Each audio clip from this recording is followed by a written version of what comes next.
Magandang umaga po sa ating lahat. It is the first Sunday of Lent, and as we all know, we started our Lenten journey last Wednesday. It was Ash Wednesday, no? Ashes were imposed on our foreheads, signifying that we entered this holy season as we approach Easter.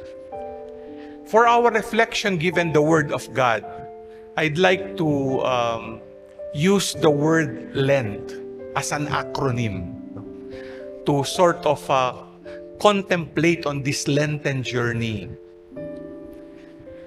The first word in our reflection is letter L, love of God. I think that is what this Lenten season is all about. It is to contemplate the love of God then and even now, and as we move on in our lives. In our first reading, you could just imagine in the book of Deuteronomy, the Israelite people were instructed by Moses to offer, the first fruits of their harvest, because it is their way of gratitude for the love of God bestowed upon them. Alam natin, di ba yung kwento, sila ay, sabi nga, isang maliit na bayan lang, lumago, Pagkatapos, ang nangyari nga ay, sila ay, kumbaga, naparusahan ng mga taga-Ehipto, ni Pharaoh, pero sila ay pinalaya ng Diyos at mula sa Ehipto, nakatawid sa Red Sea, naglakbay ng 40 years sa wilderness until they reached the promised land. And this was all a testimony of God's love. That's why Moses said, in the first reading, declare this, declare your experience. Declare how God loved you, unworthy as you are. And this is actually who we are. Remember, when ashes were imposed on our foreheads, what were the words of the priest or the minister? From ashes you came, or dust you came, to dust you shall return. Sipin nyo, abo lang tayo, pero binigyan po tayo ng buhay. At tayo nabubuhay ngayon dahil sa Diyos. Kaya dapat tayo magpasalamat sa Diyos dahil sa Kanyang dakilang pag-ibig. Pag-ibig na sabi nating walang hanggan. And you see, this love story is very much felt because we know amidst our sinfulness, here is our God who continues to show His mercy. Kaya maganda hong maintindihan ito kasi ganun yung sinasabing love story. Ang pag-ibig ng Diyos is unconditional. Walang kondisyon. That happened to the Israelite people when they were, bestowed freedom from Egypt. They worshiped a golden calf, right? They betrayed God. But look at God, God could have said, you will be punished forever, but no. Because of the love of God, they were forgiven, and they were even able to enter the promised land. Ganun ang pag-ibig ng Diyos. At tayo, di ba? Ilang ulit tayo nagkakasala sa Diyos. Kaya nga maganda, makita ito, during this Lenten season, go to confession. This is an opportunity to experience the love of God in this sacrament of reconciliation. A beautiful sacrament, so that you will feel that God is always there. Just when we feel so ashamed, because of our sins, He embraces us and tells us, what is important is my forgiveness and love. Yung second word ay yung letter E. Eucharistic renewal. Di ba? Lent is an opportunity to be renewed in the Eucharist. And who is the Eucharist? No one else but Christ. In our second reading from Paul's letter, we confess with our lips, no one else, as Paul tells us, Jesus who saves, right? And whenever we celebrate the Eucharist, whenever the bread is offered, the wine is offered, this bread and wine is consecrated and becomes the body and blood of Christ, we experience every moment of the Eucharistic celebration, any celebration of the Mass, the Lord telling us of His saving love. Why are you here? Why are you celebrating Mass this Sunday? Because you know without the Eucharist, your Christian life would be dead. Nabubuhay po tayo dahil sa banal na Eucharistia, dahil si Jesus na nagpakasakit, namatay at muling nabuhay para sa atin. At patuloy na nagbibigay buhay sa ating lahat. And I hope you will see the Eucharist also is an opportunity for you that the bread we receive is also a bread that has to be shared. Diba? What is one discipline of Lent? Almsgiving. Eucharistic renewal means that we are bread broken to be shared, especially to the poor, especially to those in need. Nagmimisa po tayo ngayon. Pagkatapos ng misa, lalabas tayo sa katedral, sa ating simbahan. Then we share the bread of life to others in our homes, in our communities, in the many people in need. That will be our sacrifice. Kaya nga diba nung Ash Wednesday, fasting and abstinence. Every Friday may abstinence days. What will we do because of all those penances, mortifications, sacrifices? It is not only for ourselves. It should be also for others. The third word is, sa letter N, newness of life. That is what Lent is all about. Actually, the word Lent, means in the Anglo-Saxon understanding is spring, no? And you will see that in the symbolism of the palms, no? Kasi what happened was that the old palms, as they were burned, let's say Tuesday, Shrove Tuesday, before Ash Wednesday, will again be fresh palms on Passion Sunday. Diba? And palms would symbolize newness of life. As they say, Lent is like a 40-day retreat. It is an opportunity to reflect on the love of God in our lives and how we are called to love others. I hope you will not miss that opportunity during these 40 days. There are many resources to enter this spiritual retreat. No? As we all know, one way is to read Scripture. Another way, is to listen, to reflections. There will be Lenten recollections in parishes, and you can even have them online. Kaya it's all available. Spend some time each day to undergo, this retreat so that you will attain newness in your Christian life and be afresh as you approach the Paschal Triduum and look forward to Easter Sunday. Finally, letter T.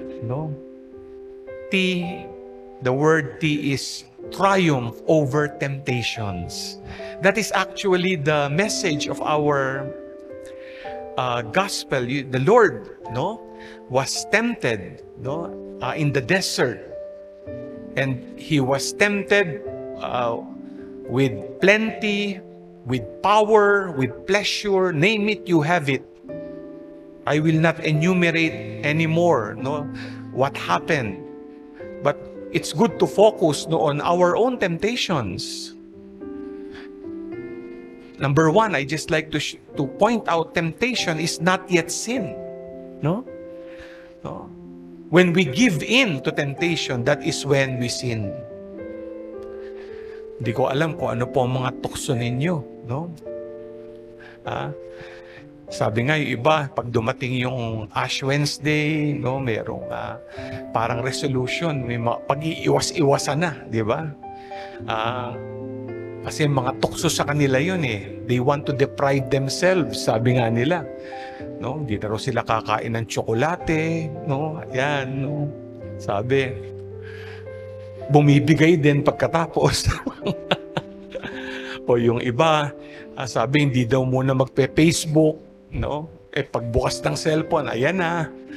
Nawala rin sa sarili, di ba? Hindi daw muna manonood ng Netflix, nanood din. O nyo, no? These are all temptations and there are more. No? But what do I like to point out here? Because I did not talk about temptation lang. I said, triumph over temptation. Because that is the message of the temptations of Christ in the gospel. He triumphed over the lures of the evil one. How? How did he triumph? Let me cite, no, 3 ways. 3. Number 1, no, he triumphed because he knew he was not alone. The Holy Spirit was with him. Di ba sabi dito? Filled with the Holy Spirit, he returned to the river Jordan, but was led by the Spirit to the desert.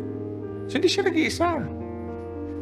Now ask yourself, where is the Spirit in your life that tells you you can triumph over temptation? Your baptismal identity. When we were baptized, we received the Holy Spirit. The Holy Spirit dwells in us. Kaya we can say no to sin and yes to God. Ang Espiritu Santo sumasa atin. Kaya hindi natin pwedeng sabihin, sapagkat ako'y tao lamang. Hindi. Hindi tayo tao lamang. Tayo'y anak ng Diyos. Anak ng Diyos na binigyan ng kapangyarihan dahil ang Espiritu Santo ay sumasa atin. Noong binyagan tayo, ngayon at magpakailanman. We are all empowered by the Spirit. Second, the Word of God. Did you see? Every time the devil used the Word of God, Jesus also used the Word of God, this time rightly, the right interpretation. Diba? For instance, the first one, no? Turn stones into bread. Diba? Oh, what did the Lord say? Man does not live on bread alone, but by the Word of God. He quoted scripture. So, if you want to battle temptation, spend 10-15 minutes each day reading God's Word. Do a Bible cut. No? Now, we have the Word of God proclaimed in the Eucharist because we know the Mass has 2 parts, the liturgy of the Word and the liturgy of the Eucharist. When you go home, I'm sure you have Bibles, you have Bible diaries. Spend time contemplating on the Word of God because the Word of God will guide you each day in your moral and spiritual life. And third, what did the Lord do? No? He fasted and prayed. It goes together. Fasting and prayer, which are the 2 disciplines of Lent. No? Those 2 are inseparable. No? Because the Lord emptied Himself He made himself poor. He felt what it meant to be empty. That's why the devil could not even, lure him. No? Bread, I can, endure hunger. Diba? He emptied himself. No? But what do you have to fast from? No? Brothers and sisters, fast, from sin. And when you do so, you will see you can battle any type of temptation. We commit sins. But when we learn to make fasting from sin second nature, that helps us, triumph over temptation. But fasting from sin should be coupled by praying. And that's why the Lenten season is an opportunity not only to deprive ourselves, but to do more. What do you do? Pray more. Pag natutokso ka, anong sasabihin mo? Bibigay ka na, Hindi, magdasal ka ng mga mas matindi. Lord, tulungan mo ako, hindi ko kaya mag-isa to. Ako lang, hindi ko kaya to. Ang bigat Baka kasi mali naman ang dasal nyo. Sige, sabihin mo, sige Lord, patawarin mo na ako, bibigay na lang ako ngayon. Makaiba yung dasal ninyo, Saan ang dasal ninyo, Lord, Hindi ko talaga kaya to. Tulungan mo ako, Kilala mo ako, kilala ko sarili ko. Intensify your visits to the Blessed Sacrament. Your moments of adoration, lengthen it. Your prayer time, your devotions, your rosaries, your Divine Mercy chaplets, they are all tools to triumph over sin. Because, put it this way, they are all tools which you hold, right? If you hold the Bible, if you hold the rosary, if you hold your prayer books, you are not holding something that will lead you to sin. Like your cell phone that may bring you to internet pornography, Or, a big bunch of, food that will, satisfy your craving. Di ba? It's very logical. Kaya ask yourself, what do you hold as your tools to triumph over sin? Lent. Love of God, Eucharistic renewal, newness of life, triumph over temptations. Let this be a beautiful spiritual journey.